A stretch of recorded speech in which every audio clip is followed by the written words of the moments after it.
Umaga na po ng linggo mga kabihero, tapos na po yung ating overnight dito sa Lalos Beach Resort sa Laia. So naghahanda na po tayo. Pero bago po yan, habang wala pa po yung ating mga pasahero, susubukan ko pong ipakita sa inyo kung ano po ba yung mayroon dito sa Lalos Beach Resort. So ayan po yung kanilang reception area. Ayan.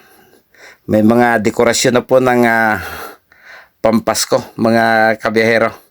At mayroon ding mga bagong dating na nag-check-in.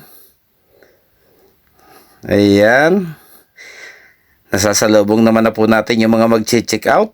Ang ilan po dyan ay mga pasahero na po natin. So ayan po yung kanilang reception area. Information na front desk.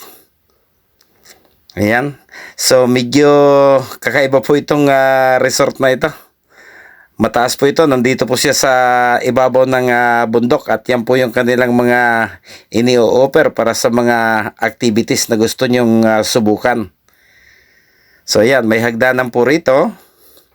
Dahil nasa baba pa po yung dagat. Ayan. So makikita po natin yung ground floor. Yung kanilang common dining area. Ayan.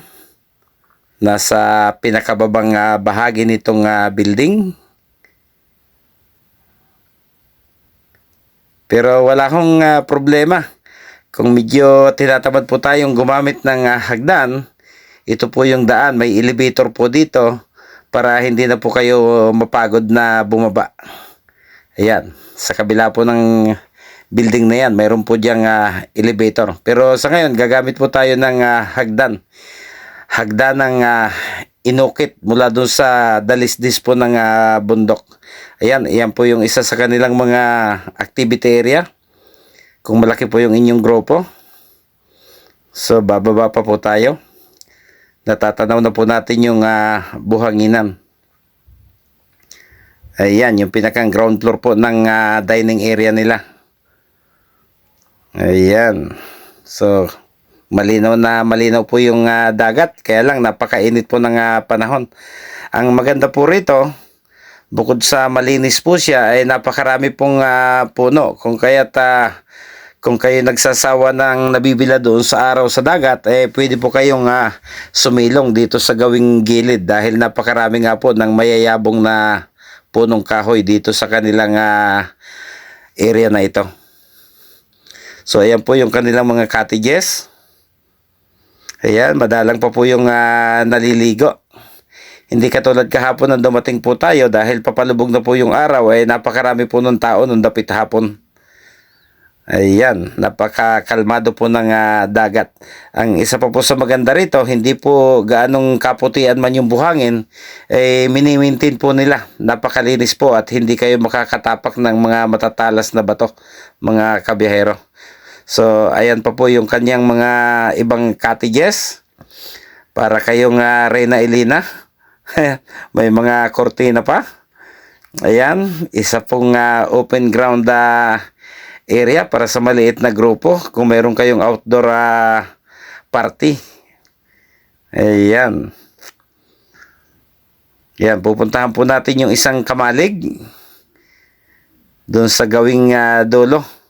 Doon po sa gawing dulo ay atin pong nakita kahapon na doon po ginaganap yung malalakihang bodel fight ng mga grupong nagtutungo rito. Katulad po ng mga sakay natin, 3 bus po kami. Maliban pa po doon sa mga personal service ng kanilang kumpanya. Kaya kinailangan po nila yung malaking kamalig para po sa bodel fight nila nung tanghalian, mga kabiyahero. Ayan, lahat po ng cottages nila may mga kortina at nakaharap lahat kayo sa dagat. Open po yung palibot. So ayan, dito po sa ating gawing kaliwa, diyan naman po natin makikita yung kanilang mga hotel rooms. May gate din po ito dito sa unahan itong ating nilalakaran. Kaya lang po, para po yun sa mga walk-in at gumagamit lang po ng mga maliliit na sasakyan dahil may kasikipan nga po yung daanan papunta rito sa back gate nila. So ayan po yung kanilang mga hotel. Ayan, para sa mga overnight stay or higit pa. Kung gusto nyo pong magtagal dito, yan po yung kanilang mga kwarto. So, yan po yung kamalig na aking sinasabi kanina. Pag malakihan pong grupo at magbo-bottle fight po kayo, ay dyan po nila ipiprepare yung inyong pagkain sa kamalig na yan. So, halos kulang-kulang 200 tao po yung dala natin kahapon. Kung kaya't yan po yung reservation na ginamit nila. Yan po yung kanilang ipinareserve mga kabiyahero.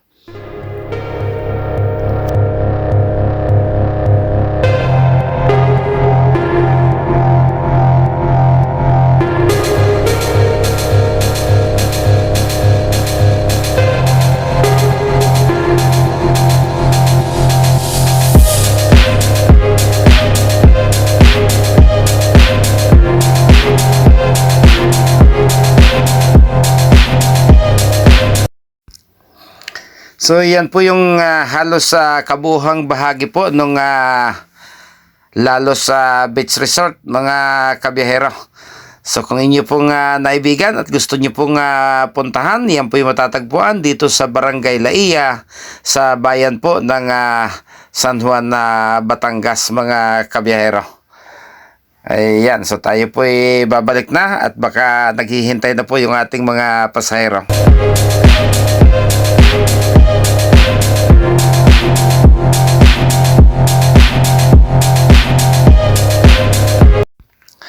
Host Lintek, maraming salamat po sa patuloy niyong suporta sa aming mga kasapi ng iyong buong team. At sa akin pong mga kasamahan sa buong team Lintek, maraming salamat po. Nakikita ko naman po yung mga bakas na inyong iniiwan sa akin pong mga video. Maraming salamat.